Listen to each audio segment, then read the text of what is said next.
Hey everybody, welcome back to Quantum Leaping Day 6 and 7. If you are new here, pop back to Quantum Leaping Day 1 through 4 because you're gonna need that exercise information to Quantum Leap into Day 6. So Day 6, we are picking one thing to romanticize about our day. For me, it is that I have a lot of brainstorming and planning to do for a work trip that I'm going to do where I'm going to try to bring some of these teaching concepts to life in real time with people, right? So I need to do all of that planning. And what I'm going to do is I have this tea that I'm really into. So I'm going to make this hot cup of tea. I'm going to sit down. I'm going to put my Hertz music on in the background. And I'm just going to be like, okay, now I'm her. What am I doing? What does that look like? What, things would I maybe commit to now that maybe, a week ago I would have thought were, too big or too much for me, right? That's going to be what you're going to do on day 6.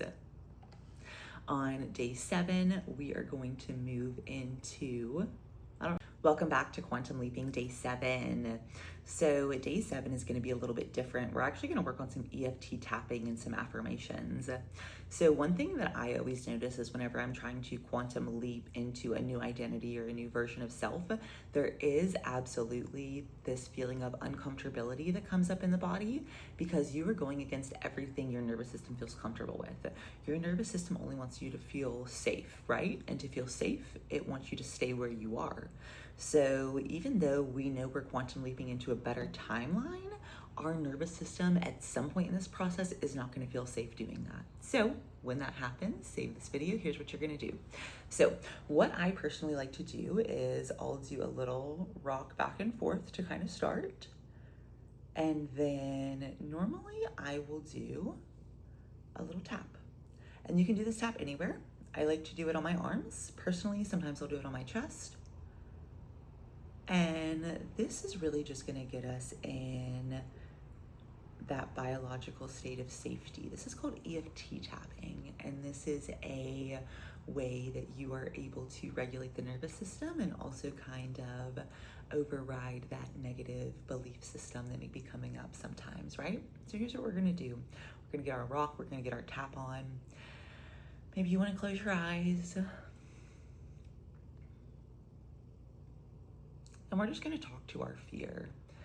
Maybe our fear is showing up saying it is not safe for us to change. It's not safe for us to become somebody new. And we're just going to talk to that fear and maybe just tell it, hey, I know in the past change hasn't felt safe. I know in the past change has meant loss or grief or pain, but this time we're choosing change because change is going to lead us to a higher pathway and a higher destiny. And it's safe for us to choose change because change doesn't always have to be scary. Change can also be good, and change can also lead to progress and safety. And then whenever you feel a little bit more grounded, you can just go back to regular life in a few minutes after you kind of allowed that energy to sink in.